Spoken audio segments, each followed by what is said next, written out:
Welcome to Narayana. I am Prashant Kumar and we'll be continuing our discussion for this NEET paper. Okay, so let's look at this question. Question number 56. What is there? Given below are two statements. Statement 1. The acidic strength of monosubstituted nitrophenol is higher than phenol because of electron withdrawing nitro. So if I'll see, if you'll draw the phenol, this is phenol, and if you will draw its conjugate base, you will find that it will be O minus. So for acid to be stronger, the conjugate base should be more stable. So here we can see it is anion, it is an anion, it has electron present here on the oxygen, like it is electron rich species. So to reduce the electrons, we need some strong electron withdrawing groups here. So nitro group is perfect for that. Nitro group is electron withdrawing and it will reduce the charge here and will stabilize the conjugate base. Hence the nitro substituted phenol is going to be more acidic than the phenol. So this option, this statement seems correct. Let's come to the statement 2. Orthonitrophenol, metanitrophenol and paranitrophenol will have same acidic strength as they have one nitro group attached to the phenolic ring. No. Because of the directive principles, we know nitro group and at meta position do not participate in the resonance, and that is why it will not be showing the minus M effect. It will be showing minus M only at ortho and para positions. That means ortho and para substituted nitrophenols are going to be more acidic than the meta group. Okay, so if we'll compare the ortho and para phenols, we'll see, suppose if we have this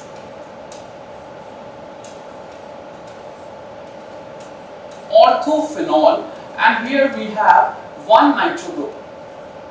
Okay, so you can see here. So here you can see there is hydrogen bonding present which binds this electron, and it becomes a bit difficult to abstract that H plus from the orthonitrophenol. Hence paranitrophenol is most acidic, followed by orthonitrophenol, and then finally we have metanitrophenol. So basically here it is incorrect. So statement 1 is correct and 2 is incorrect. So definitely the answer will be option 3.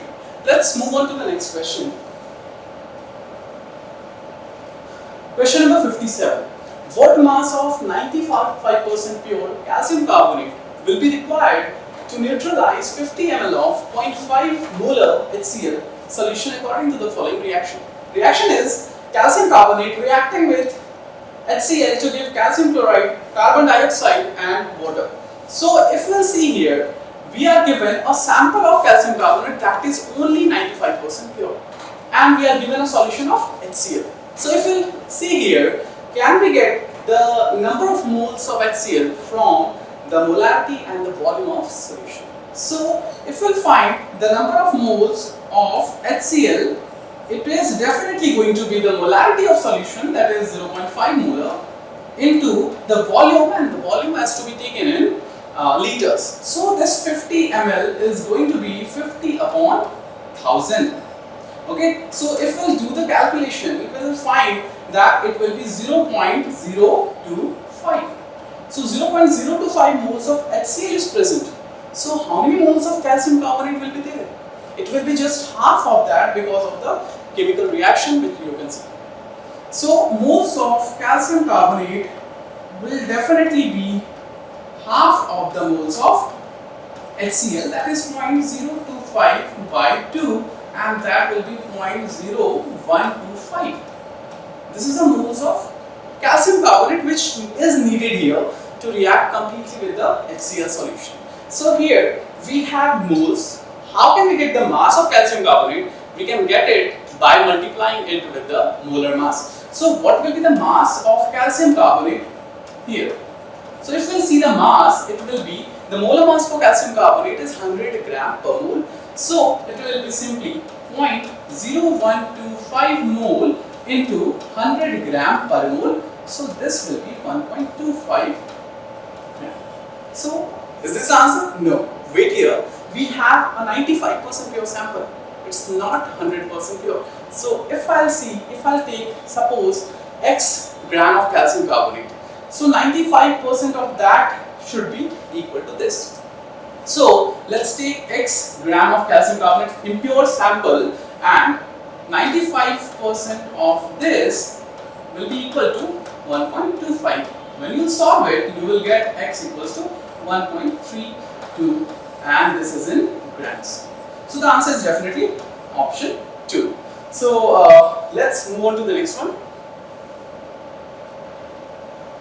The IUPAC name of an element with atomic number 119 is. So very simple question. If you'll see, atomic number is 119. So the naming will be like, for one we use the keyword un, okay. For another one we have another keyword again un for this one, and for 9 we use n, E-double-N. So these are the keywords for the numbers, and we will be using a suffix that is IUM. So on adding all this, we are definitely going to get the option number 1, that is NEM. So the answer is 5. Let's move on to the next one. Choose the correct statement. Diamond and graphite have two-dimensional network. Diamond is covalent and graphite is ionic. Diamond is sp3 hybridized and graphite is sp2 hybridized. That means the hybridization of carbon. And both diamond and graphites are used as dry lubricants. So we have to get the correct statement. Here you will see diamond and graphite have two-dimensional network. That is absolutely incorrect. Diamond has a 3D network of sp3 carbon atoms, and graphite has planar 2D network. Those are present in the form of layers. So basically this is wrong. Diamond is covalent and graphite is ionic. No, both are covalent molecules.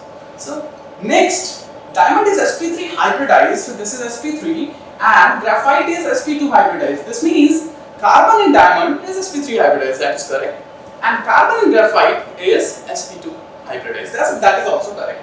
So this is the correct statement, and this will be the answer. Let's see the fourth option. Both diamond and graphite are used as dry lubricants. No, lubrication is just the property of graphites, not diamond. So basically this is incorrect. So the correct answer will be option 3. Let's move on to the next one. Given below are two statements. Statement 1. In the coagulation of a negative salt, the flocculating power of the three given ions is in the order aluminum ion Al3+, then barium ion Ba2+, and sodium ion Na+. Okay. So option statement 2. In the coagulation of a positive salt, the flocculating power of the three given salts is in the order NaCl, Na2SO4, and Na3PO4. So if I talk about the salts, they have some charge, and to coagulate that, we need oppositely charged ions for coagulation. So here we have a negative salt, so definitely we are going to need the positively charged ions. So here we have 3 ions, and according to Hardy-Slur's rule, we'll find that flocculating power, that is F3, is directly proportional to the valency of the ion. So if you see here, the valency of aluminum is 3, barium is 2, and sodium is 1. So this statement 1 is correct. If we'll go to the statement 2, in the coagulation of a positive salt, so here we have a positive salt. Now to coagulate them, we need negatively charged ions, and for that we are given the salts. So if you see the negative part of these salts, we'll find here we have phosphate, that is PO4 3-. Here we have sulfate, that is SO4 2-, and here we have chloride. So we can clearly see that the valency of phosphate is more than sulfate and that of chloride. So here phosphate will have the maximum flocculating power, and then sulfate, and then chloride, which is just opposite of the given in statement. So this statement is incorrect. So answer will be statement 1 correct and statement 2 incorrect. So statement 1 correct and statement 2 incorrect, option number 3.